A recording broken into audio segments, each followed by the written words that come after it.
분에게 한번 이렇게 크게 말씀해 주세요. 칭찬받는 성도가 됩시다. 시작. 오늘 본문의 말씀을 읽으시면 여러 이름이 나오고요. 이 이름에서 과연 오늘 말씀에서 과연 어떠한 말씀의 논지가 있느냐, 우리에게 주시는 이 말씀의 뜻이 뭐냐라는 것을 궁금해하실 수가 있습니다. 그러나 오늘 말씀을 잘 들으시면은 하나님이 오늘 주시는 말씀 속에서 우리에게 상당히 깊은 그러한 영적인 메시지를 주시고 있다는 것을 믿으시길 바랍니다. 인구의 재정착을 마친 우리 유대나가 이제 포로 귀환을 하게 되죠. 그 1, 2차 포로 귀환민 중에서 이스라엘 존재의 기반인, 즉 이스라엘 나라가 존재하는 데는 여호와 신앙이 있습니다. 하나님께 향한 신앙. 이 여호와 신앙의 체계를 갖추기 위한 그러한 재정비, 국가적 전체에서 그런 재정비 사업을 기초로 하게 되었습니다. 그런데 그 중에 가장 중요한 것이 뭐였느냐? 제사장, 즉 하나님 앞에 제사를, 오늘 제가 지금 말씀드린 대로 구약에는 제사, 신약과 오늘 이뤄서는 예배가 됩니다. 구약에는 제사를 드렸어요. 우리처럼 이렇게 예배를 드리지 않았습니다. 구약에는 제사를 수시로 드렸고 날마다 드렸고 아침 저녁으로 드렸고 하나님 앞에 드렸습니다. 근데 그 제사를 집전하는 제사장, 그리고 하나님의 일꾼들, 레위인들, 일꾼들, 그러니까 직분을 맡은 분들, 모든 분들을 포함해서 그들이 제사장과 레위인이라면 그 가계를 조사한 겁니다. 과연 제사장의 가계가 어떻게 되는지, 레위인들의 가계가 어떻게 되는지를 조사해서 기록한 겁니다. 이 말씀 전후가. 그래서 오늘 이 말씀인즉 이 제사장과 하나님의 일을 맡은 그 교회 성막에서의 일을 맡은 이 레위인들의 일꾼들의 반열이라면 과연 오늘 우리 성도님들에게 주시는 말씀에서 주님께 칭찬받는 성도가 누구일까라는 것을 한번 생각해 볼 필요가 있습니다. 성도라는 것은 글자 그대로 한자어로 표현하면 거룩한 무리라고 볼 수가 있습니다.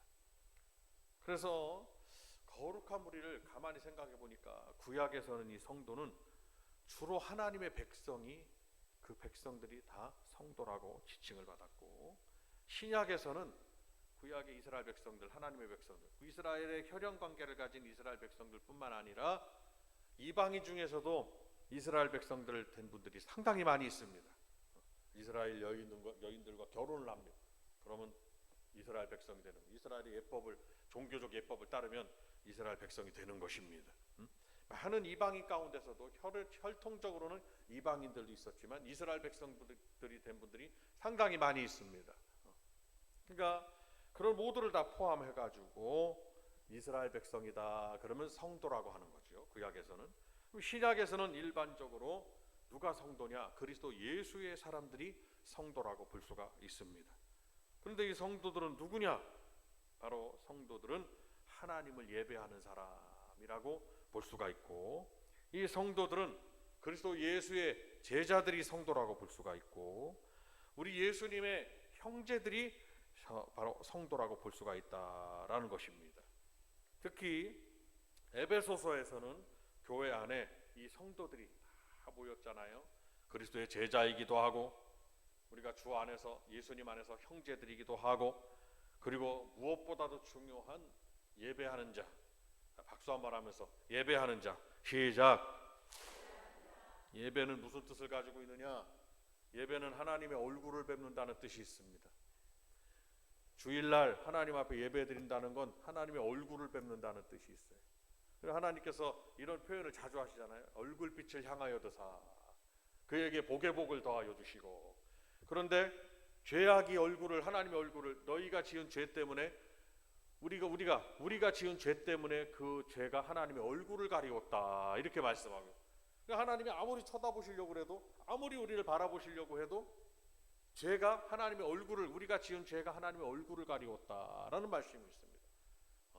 하나님은 우리의 얼굴을 보시고 우리가 근심 가운데 있는지, 기쁨 가운데 있는지, 우리가 염려 가운데 있는지, 어떠한 모습 가운데 있는지, 감사 가운데 있는지, 언제 아멘을 하려는지는 알 수가 없어요. 지금 무슨 어떠한 은혜 가운데 있는지 하나님은 우리의 얼굴을 보시고 아버지가 자녀들의 얼굴을 보듯이 그렇게 아실 수 있다. 그 얘야 무슨 문제가 있구나.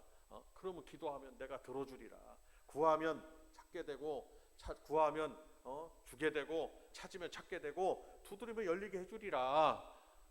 구하고 자꾸 두드리는 법칙에서 하나님은 우리의 얼굴빛을 보시고, 그러니까 이 예배라는 것은 무엇보다도 중요한 것이 하나님의 얼굴을 뵙는 일이기 때문에 우리 성도들은 이 예배를 생명과 같이 지키셔야 된다라는 것을 우리가 잘 기억하시고 신앙생활을 하시기를 바랍니다.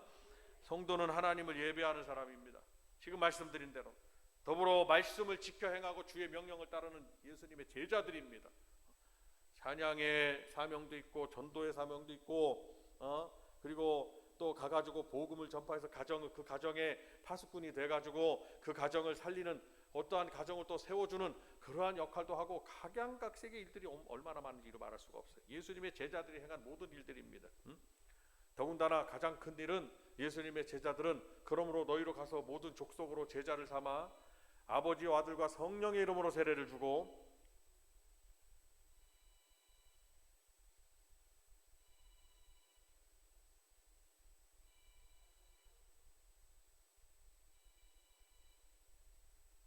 내가 너희에게 분부한 모든 것을 가르쳐 지키게 하라. 볼지어다 내가 세상 끝날까지 너희와 항상 함께 있으리라 라고 말씀하면서 다른 영혼들에게 주님이 나에게 가르쳐 주신 말씀, 교회에서 배운 말씀, 설교 시간에 배운 말씀, 성경을 공부하며 배운 말씀, 내가 읽으면서 주님이 주신 말씀들을 가르치고 지키게 하라는 그런 궁극적인 명령을 받은 사람, 제자들이라고 했습니다. 그분들이 성도들이에요. 그 사명을 감당하라는 겁니다. 예수님의 형제라는 것은, 형제는 끊을래야 끊을 수가 없습니다. 형제 관계는, 혈연 관계는 끊을래야 끊을 수가 없어요. 왜 그러느냐? 내가 있다 그러면 위로는 존속이 되고 밑에는 비속이 됩니다. 존비속이라고 그러는. 내가 있으면 위, 아버지, 엄마, 할아버지 다 존속, 비속. 혈연 관계이기 때문에 끊을 수가 없는 거예요. 그래서 그 끊을 수 없는 관계 때문에 서로가 서로에게 끈끈하게, 그 어떤 것도 끈끈하게 혈연 관계로, 우리가 혈연 관계라면 그런 관계로 예수님과 형제 관계를 맺고 있다 이 말씀. 예수의 피로 형제 관계를 맺고 있다. 그래서 우리는 예수님의 형제요, 예수님의 자매라고 말씀했어요. 예수님이 한 배에서 난, 마리아에게서 한 배에서 난 예수님의 그 형제들이 있잖아요. 누가 내 형제요 내 자매냐고 주님이 물어봤습니다. 주님에게.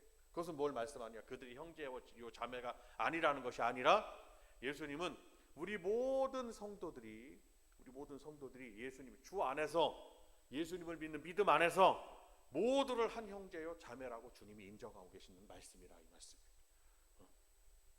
그럼 우리들이 교회 안에서 에베소서는 성도들의 하나됨을 강조하고 있고, 사도신경에서 우리가 믿음을 고백하는 이 사도신경에서는 성도가 서로 교통하는 것을 믿는다라고 말했습니다.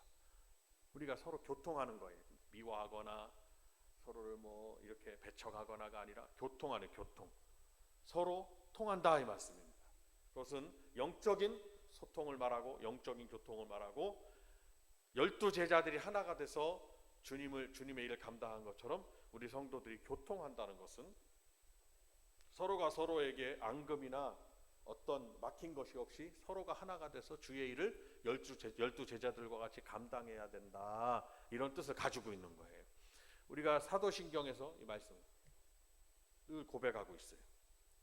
성도로 번역되는 히브리어가 있습니다. 그것을 한번 생각해 보니까 히브리어의 형용사는 어떤 모양을 나타내는 그러한 단어잖아요. 근데 모습을 나타내거나, 성도라고 하면 하시드라고 그래가지고 경건하다라는 뜻을 가지고 있습니다. 한번 따라하겠습니다. 경건하다. 시작. 그래서 성도는 어떤 사람이 되어야 되냐? 경건한 성도가 되어야 되는 거예요. 경건한 사람. 그래서 세상은 우리들을 막 죄악으로 이끌지만 우리 성도님들은 경건하기 위해서 힘쓰셔야 됩니다. 죄악된 이들을 생각하지 말고 입술도 경건해야 되고, 생각도 경건하고, 마음도 경건하고, 입술도 경건하고, 삶이 경건하고, 경건하셔야 된다 이 말씀입니다. 자, 두 번째로 옆에 분에게 말씀해 주세요. 경건한 성도가 되자고. 시작. 한 분 한 분 물어보고 싶어요. 여러분들은 삶 속에서 얼마나 경건성을 가지고 있느냐. 경건함을 잃어버리면 성도가 아니라는 겁니다. 다만 우리가 때로는 실수해서 경건함을 순간순간 잃어버릴 때가 있어도 얼른 회개하고 뭘 찾아야 되느냐. 경건으로 돌아가야 된다는 거예요. 회개는 돌아간다는 의미, 돌이킨다는 의미가 있습니다. 어디로 돌아가야 되냐? 주께로 돌아가야 되고, 오늘 말씀 속에서 성도라고 하면 경건함으로 돌아가야 된다는 것입니다. 그래서 주일 예배는 무엇보다도 중요한 겁니다. 교회를 꼭 가서 예배를 드려야 되냐고. 요즘은 다 유튜브도 나오고 뭐 다 할 수 있다고. 뭐 틀린 얘기는 아니겠습니다만 가만 생각하면 틀린 얘기입니다. 예배는 성전에서 드려야 맞습니다. 그러나 다니엘은 성전이다 보는 끌려가가지고 다니엘이나 사드락과 메삭과 아벳느고나 드릴 수가 없었어요. 드릴 수 없는 상황에서는 그러면 드릴 수 없는 상황이니까 나는 먼저 안 드리겠다? 그 믿음이 아니에요. 정작 중요한 것은 우리 성도들이 내 삶의 영역 속에서 그러니까 이렇게 생각하시면 됩니다.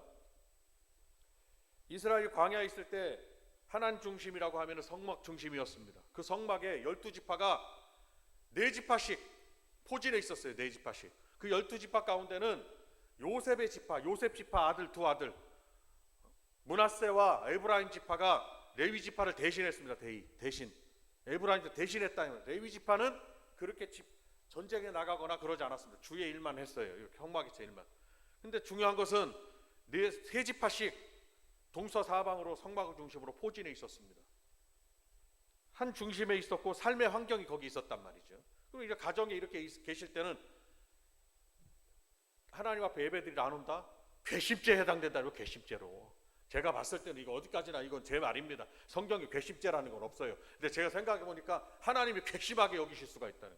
왜 그러냐? 성막이 있는데 성막에 3지파씩 포진해 있고 광야에서 있는데 거기서 성막이 중간에 있는데 그 옆에서 안 온다?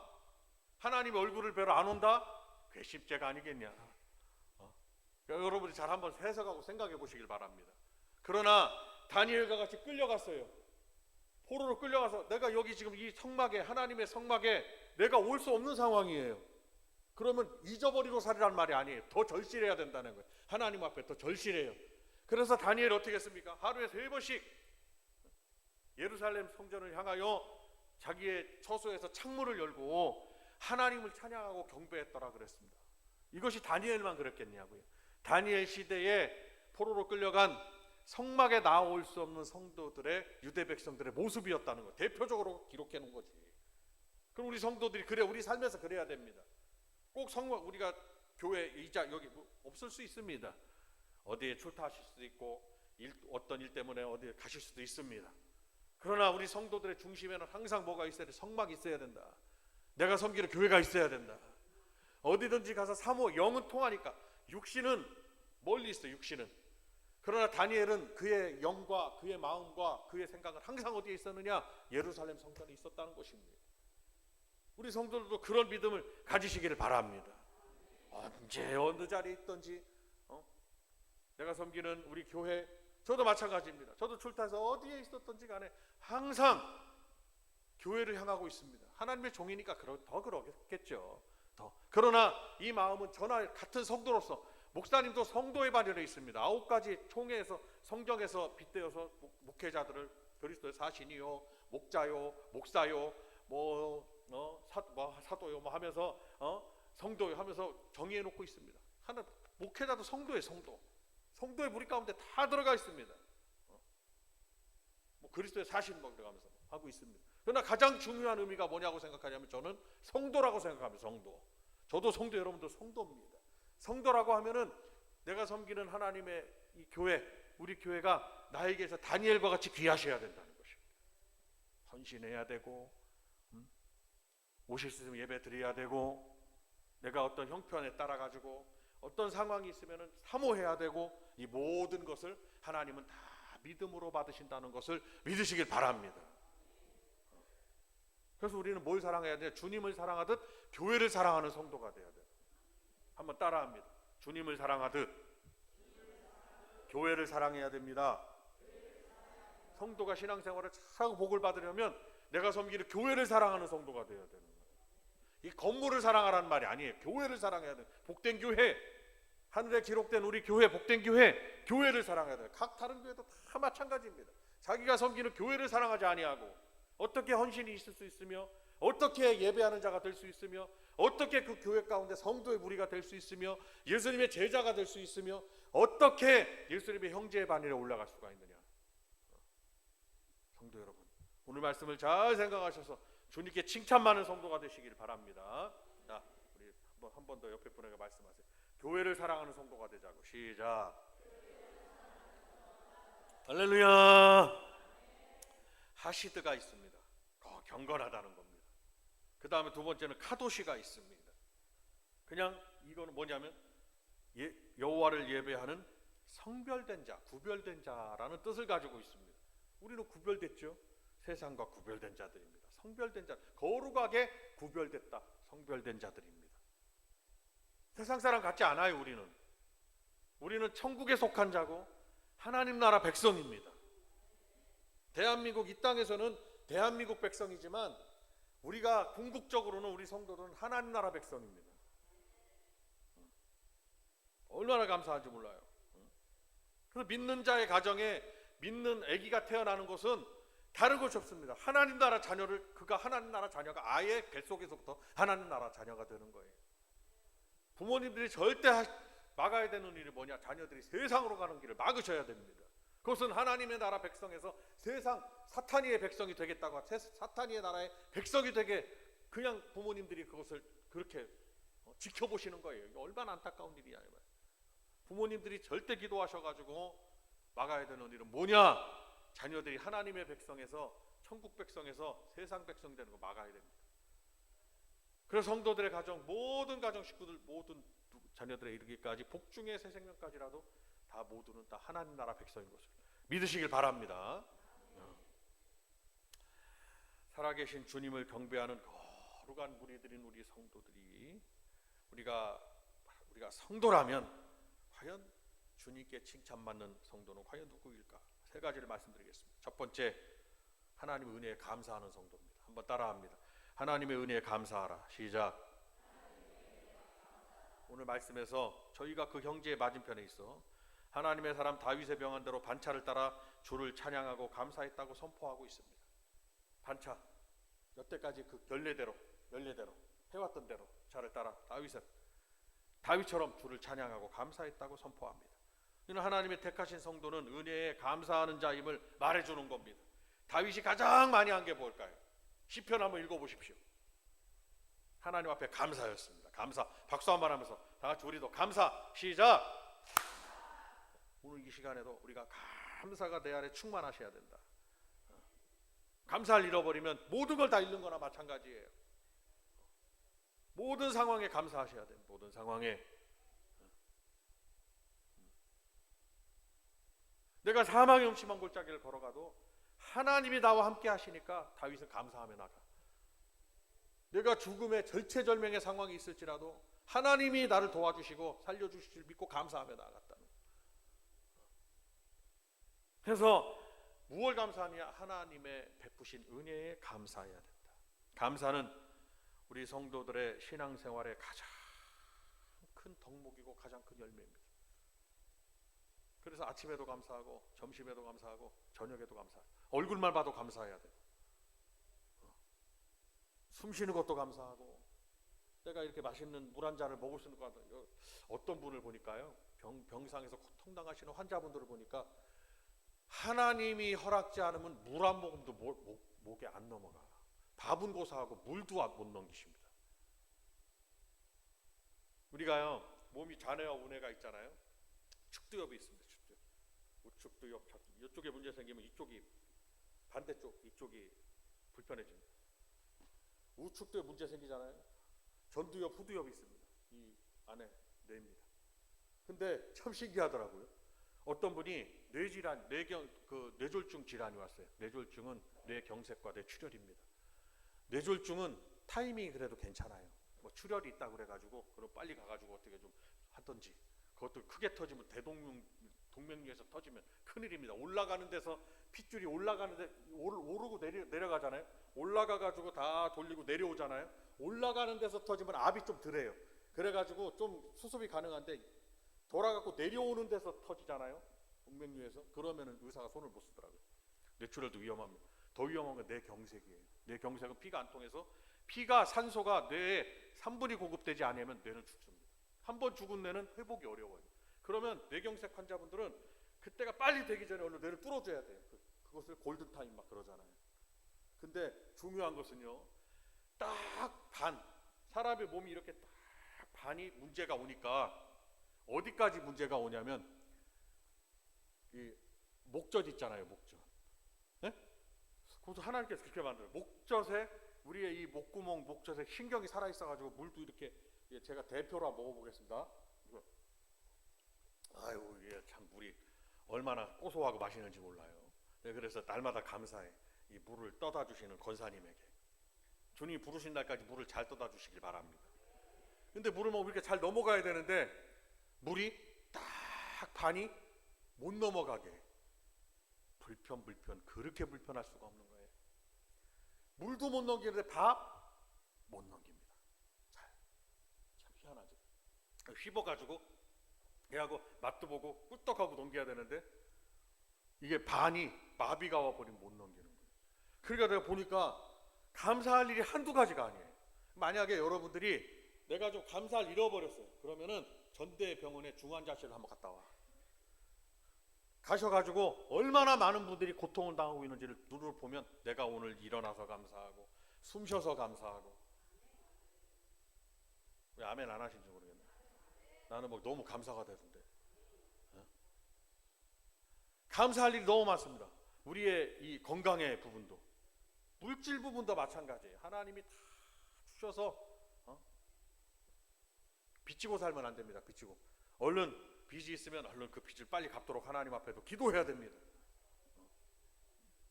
빚을 지려면 은행에다 지셔. 차라리 사람에다가는 빚지는 거 아닙니다. 제가 설교 시간에 별 말씀을 다 드리는데 사람에게다는 채무 관계를 맺지 마시고 차라리 은행에다 지셔. 은행은 괴롭히는 일이 없어요. 그러나 사체는 사람과 사람 사이의 채무는 그 사람이 나를 괴롭힙니다. 견딜 수가 없어요. 빚지란 얘기 아니요. 또 이거는요, 빚을 지지 말란 얘기입니다. 얼른 빚이 있으면 또 빚이 또 없이 또 생활이 되나요? 빚이 있으면 하나님 앞에 기도하고 물질 축복 받아서 얼른 그 물질의 문제도 다 해결하고 물질의 복을 또 받아들이고 사시길 바랍니다. 하나님의 은혜가 가만히 생각해 보면 다 감사한 일입니다.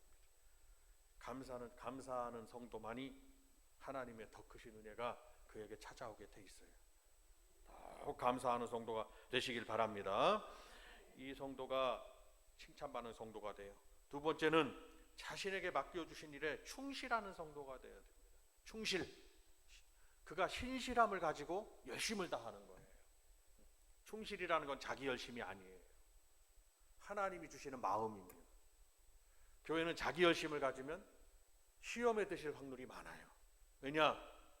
무엇을 헌신하거나 무엇을 어떤 일을 하실 때 내가 충성을 할 때 그것을 사람이 알아주는 것을 기대어 있어요. 그러면 어둠의 영들이 틈을 탈 수가 있습니다. 하나님이 알아주셔야 돼요. 우리 성도들의 충성은 하나님이 알아주셔야 됩니다. 충성을 넘어서 신실한 마음으로 하나님 앞에 충성하라는 것을 충실이라고 볼 수가 있어요. 하나님 앞에 하는 거예요. 물질을 드리는 것도 하나님 앞에, 내가 봉사하는 것도 하나님 앞에, 두 손과 발로 헌신하는 것도, 땀을 흘리는 것도 하나님 앞에, 이렇게 하나님 앞에 충실하는, 자기의 맡겨준 일에 충실하는 성도가 하나님이 칭찬하시는 성도입니다. 각 그릇, 바울 사도도 그랬어요. 각 그릇이 있다고. 그런데 맡은 자에게 구할 것은 오직 충성이라고 그랬어요. 하나님이 내게 맡겨주신 일이기 때문에. 그리고 충성에다가 신실함을 더하는 게 충실이라고 볼 수가 있습니다. 신실하게 하셔야 돼요. 신실하게. 욕심 것이 아니라 하나님이 감동하시도록, 사람이 감동하는 것이 아니라 우리 주님이 감동하시도록, 성령님께서 감동하시도록 직무에 맡겨주신 사명에 주님이 부르신 날까지 충실하는 우리 성도님들이 다 되시길 바랍니다. 마지막으로 중요한 것은 항상 강조하는 하나님의 말씀에 순종하는 성도가 하나님이 칭찬하시는 성도입니다.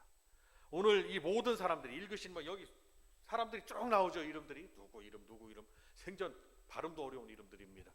이 성경에 나와 있는 이 역사의 이 시대의 이름입니다. 이분들이 믿음의 사람들이 이 모든 사람이 에스라 때에 있었다 이렇게 말씀합니다.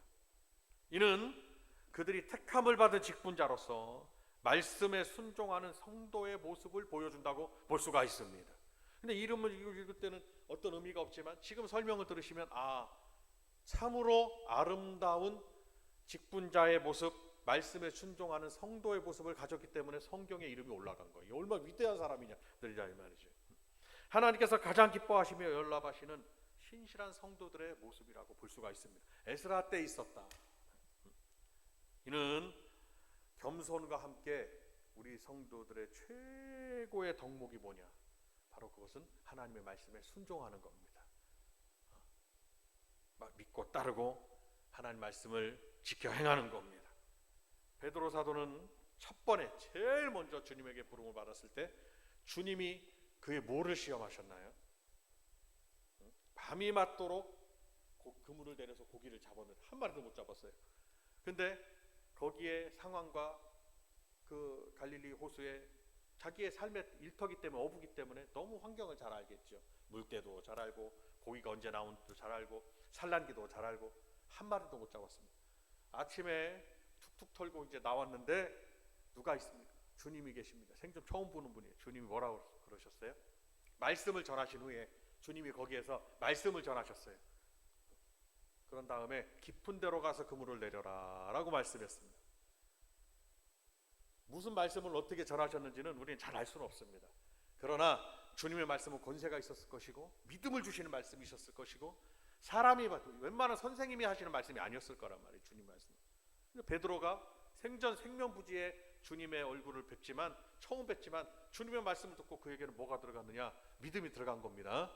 믿음이 들어가니까 저분의 말씀에 내가 순종하리라라는 결단이 생겨요. 그러니까 우리 성도님들이 믿음과 순종은 뗄래야 뗄 수 없는 거라는 것을 믿으시길 바랍니다. 그래서 어떻게 해요? 베드로가 주님께 뭐라고 말씀드립니까? 선생님이요, 저희가 밤이 맞도록 잡은 것이 없지만은 선생님의 말씀에 의지하여 그물을 내리리이다 그랬습니다. 자, 박수 한번 하면서 말씀에 의지하여 시작. 순종은요 말씀에 의지하여 순종을 하는 겁니다. 그러니까 주님의 말씀이 나에게 오늘 어떤 상황이든지 주님이 나에게 말씀을 들을 때, 말씀을 읽을 때, 기도할 때 주님이 나에게 말씀을 주신다면 그 말씀에 의지하여 순종하는 성도가 되시기를 바랍니다. 첫 번째, 베드로가 순종의 사람인지 아닌지를 주님이 첫 번째 테스트하신 거예요. 그것이 왜 다른 사람이 아니고 베드로였을까요? 그래서 베드로는 가장 주님이 사랑하시는 수제자가 됐습니다. 우리 성도님들도 많은 믿는 분들이 많이 계시지만 주님에게 가장 사랑받는 교회가 되고 성도가 되는 비결은 주님의 말씀에 의지하여 순종하는 성도. 옆에 분에게 말씀해 주세요. 주님 말씀에 순종하는 성도가 됩시다. 시작. 할렐루야. 네, 주님 말씀에 순종하는 성도가 되어서 이제 이 구약의 오늘 읽으신 이분들이 바로 그런 분들이었다는 것입니다. 한두 분이 아니죠. 교회도 마찬가지입니다. 한두 분이 모이신 것이 아니에요. 다 모이셨습니다. 그러나 이분들이 주님 앞에 이렇게 아름답게 기억되고 기록되고 하나님 앞에 기억되듯 우리 성도님들도 그렇게 다 이 구약의 레위 자손들 이분들이 감사하고 충성하고 충실하고 하나님 말씀에 순종하는 자들이 되어서 주님 앞에 기억되는 것처럼 주님이 오시는 그날까지 칭찬받는 우리 복된 교회 성도님들이 다 되시기를 주님의 이름으로 축원드립니다.